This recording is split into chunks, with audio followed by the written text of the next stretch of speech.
Fifth point, that is maybe the most important, even if it's the most long-term plan, is our common work on what we call the root causes, which in this case has mainly two names. One is Libya, when it comes to the southern corridor, and here we have re-expressed all our active support to the last phases of, hopefully last phases, of the negotiations, UN-led negotiations to form a national unity government in Libya. And let me re-stress here again that the European Union, its member states, I would say the whole international community, but here we can speak for ourselves, is ready to support in all possible ways from day one a new government of national unity in Libya to manage all the difficult challenges it will have in front of itself. And Syria. This is why the other issues we had on the agenda today and yesterday are not less relevant than this one, also because we have to connect the dots. Talking about the follow-up of the Iranian deal or talking about the Middle East peace process is not detached in the medium and long run to the issue, so difficult issue we've been discussing, of the refugee crisis. The reason why we are facing this major crisis now, that has different features than the ones we have known in the past years, is exactly because the conflicts around us have multiplied, and in particular when it comes to the conflict in Syria, we have to intensify our work, and we're ready to do it as European Union, to find a political solution to the conflict, and hopefully the deal we had with Iran on their nuclear program last July could also open the way for a different kind of regional framework that could facilitate steps for reaching a solution to the Syrian conflict. Let me spend a couple of words on the other 2 points we had on the agenda. One always in the Middle East, and again not far away from the issue of migration, because we start to see Palestinians in the flow of refugees, and we know very well that there is a huge Palestinian refugee issue in the region itself. On the Middle East, we had a very long and substantial discussion with the ministers yesterday to prepare our next steps. Yesterday I shared with you, those of you that were here already, that we have worked together with our partners in the Quartet, namely with the UN, with the US, and I was speaking with John Kerry yesterday about this, and with Russia to prepare a new start somehow of the Quartet. We will have a Quartet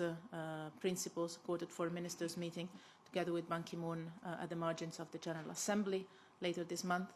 at which will be invited also, have been invited already, the ministers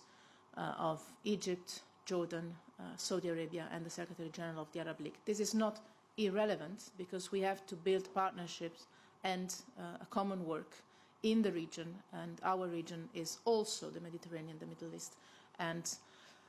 making sure that the Middle East peace process engine could be restarted after more than 1 year of stalling is also one way of contributing to a better understanding and a better sense of cooperation between Europe and the Arab world and the Middle East, for sure. So it is not only a matter of justice, it is not only a matter of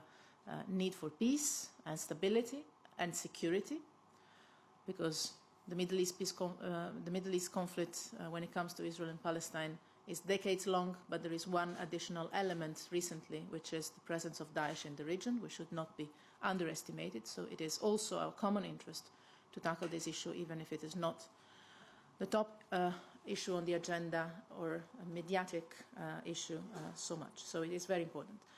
And I'm confident that we could prepare some steps in the coming weeks to restart the engine of this process. Last but not least, yesterday we had a good discussion on our relations with Russia. that when it comes to the issue of migration and refugees, when it comes to the issue of the Middle East peace process, when it comes to the issue of the Iranian deal, is a constructive one. But we should not forget in this framework that our eastern neighbors are still facing very difficult conditions when it comes to their relations with Russia. In some of the cases, first of all, when it comes to Ukraine, we have restated our strong commitment to support the full implementation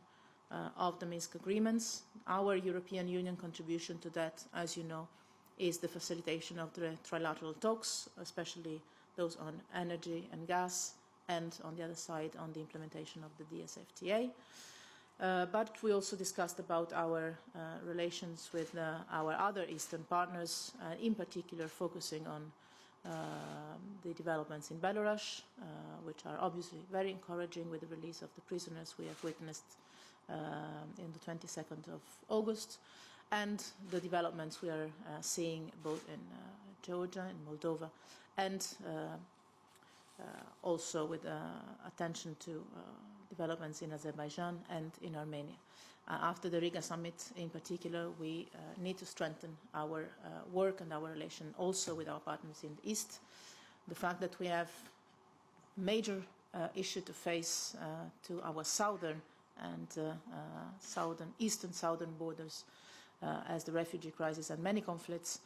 should not make us forget that our Eastern partners need support, need partnership, and we continue to work very closely with them on a daily basis. I'll stop here.